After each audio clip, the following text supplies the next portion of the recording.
भारत की महत्ता के संदर्भ में यदि भारतीय नारी की चर्चा न की जाए तो यह संदर्भ अधूरा ही रह जाएगा।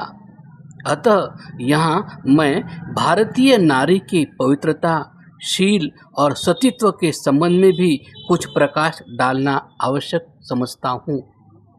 भारतीय नारी का जो शील और सदाचार रहा है वह संसार में अन्यत्र कहीं नहीं मिल सकता।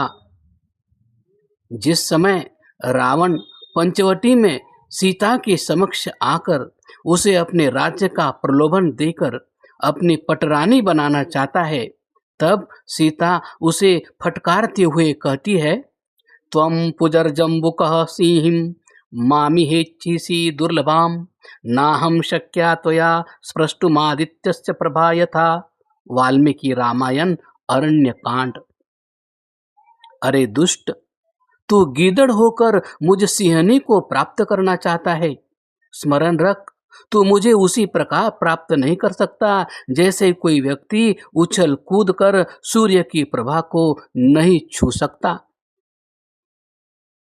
क्या संसार के साहित्य में गांधारी जैसा उदाहरण मिल सकता है जिसने अपने पति के नेत्रहीन होने के कारण जीवन भर के लिए अपनी आंखों पर पट्टी बांध ली थी? क्या संसार के इतिहास में राजपूत रमणियों का आदर्श कहीं मिल सकता है? लीजिए, पढ़िए राजपूत रमणियों की गौरव गाथा के दो स्वर्णिम एवं उज्जवल पृष्ठ। राजस्थान की राजकुमारी दुर्गा का विवाह हो चुका था। उसे विदाई देने के लिए शहनाइयां बज रही थी। डोली को भेजने की तैयारियां पूर्ण हो चुकी थी। वर महोदय प्रणाम करने के लिए रनिवास में पहुंचे तो उन्होंने हंसी मजाक में बड़ी साली की कलाई पर हाथ रख दिया। साली को अपने बहनोई के आंखों में शरारत सी दृष्टिगोचर हुई। बस फिर क्या था, सिंहनी की आंखों में खून उतर आया। राजपूती आन, मान और मर्यादा अपने निकट संबंधी को भी क्षमा करने के लिए तैयार नहीं थी। उसने अपने कलाई को कटार के एक झटके में यह कहकर काट दिया कि जिस कलाई का दूसरे के द्वारा स्पर्श हो गया वह मेरे पति के स्पर्श के योग्य नहीं रही। उधर डोली विदा हुई, परंतु दूल्हे को उसकी शरारत का दंड देने वाले भी उसके पीछे चल पड़े। शहर से थोड़ी दूर पर डोली रोक दी गई। अब दूल्हा के हाथ काटने की बारी थी। बड़े साधु ने छोटे को ललकारा और थोड़ी देर में उसकी लाश लौटने लगी। साधु जब हाँफता और कांपता डोली की ओर बढ़ा और पर्दा उठाया तो दुर्गावती ने कहा, तुमने बसने से पूर्व ही मेरा संसार उजाड़ दिया, परंतु राजपूती मर्यादा को अक्षुण्ण रखने में मेरा भी उतना ही भाग है जितना मेरी बहन ने दिखाया है। भारतीय गगन की देदीप्यमान तारिका पद्मिनी की गौरव गाथा से कौन भारतीय अपरिचित होगा? अलाउद्दीन खिलजी ने पद्मिनी के अनुपम सौंदर्य की कथा सुनकर सन 1301 में चित्तौड़ पर आक्रमण किया। वीर राजपूतों ने डटकर मुकाबला किया।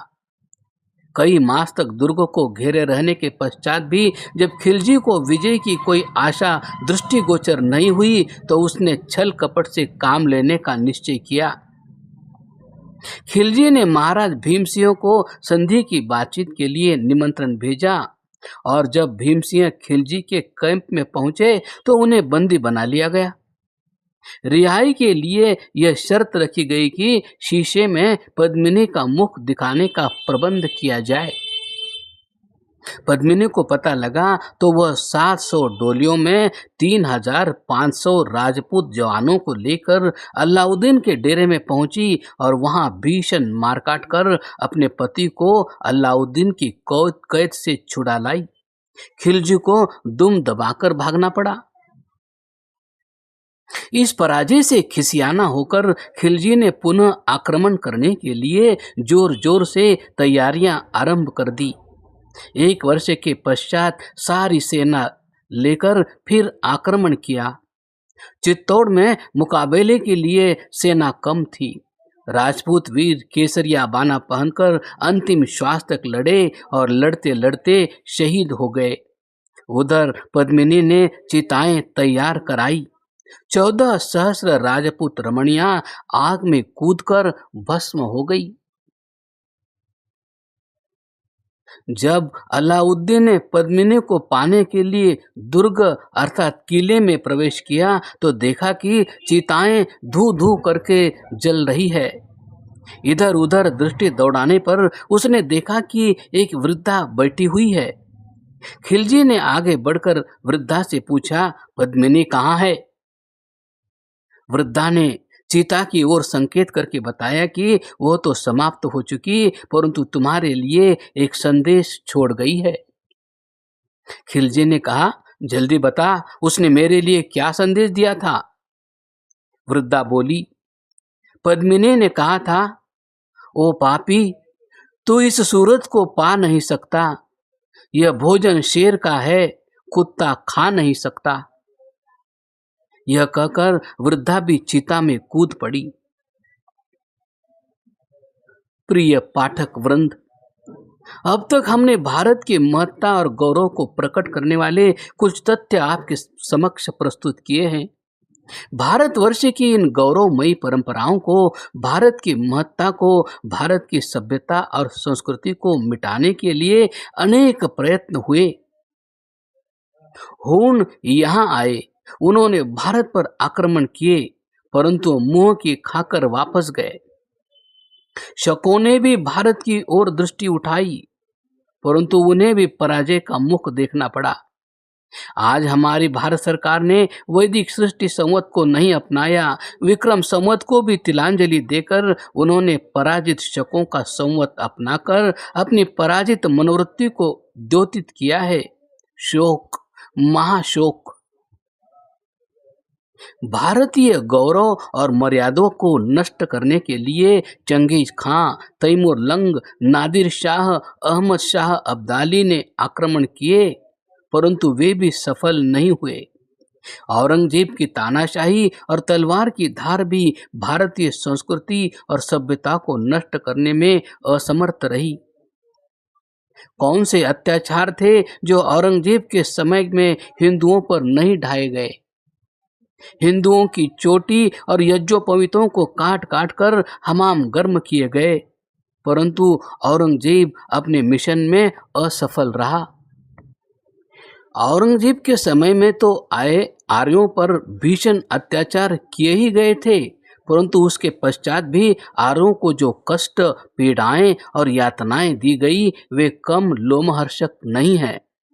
यहाँ हम केवल एक घटना का उल्लेख करते हैं।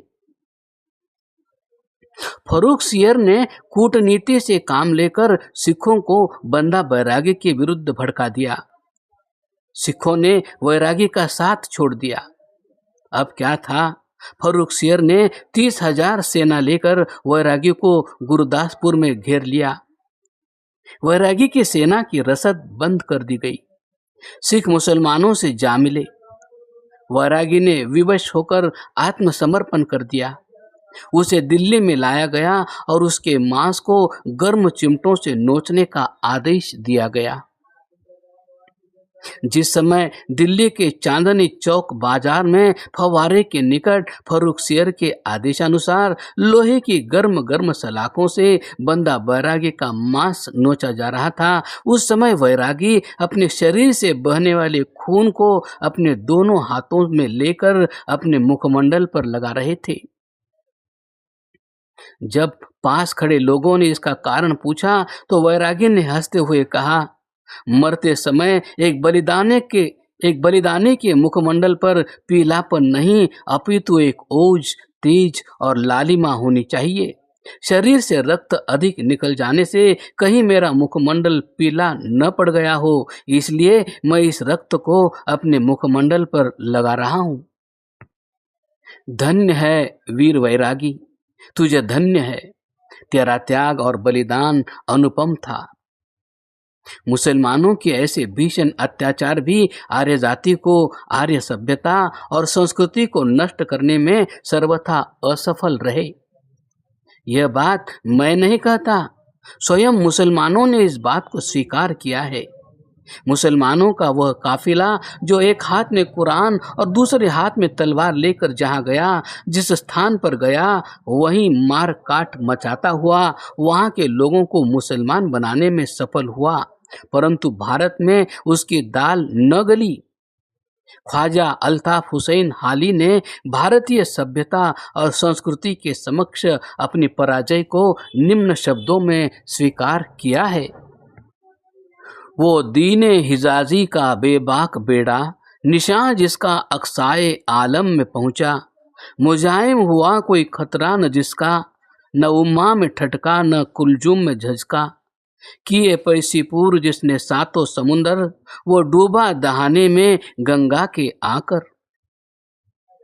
जिस भारत की सभ्यता और संस्कृति को नादिर शाह और तैमूर लंग की मारकाट और लूटमार ध्वस्त न कर सकी, जिस भारत की आर्य जाति को औरंगजेब की तलवार अपने अधीन न कर सकी, जिस भारतीय मान और मर्यादा को संसार की कोई भी शक्ति पददलित नहीं कर सकी, आज उसी भारत की प्राचीन परंपराएं नष्ट एवं ध्वस्त होती हुई प्रतीत हो रही है।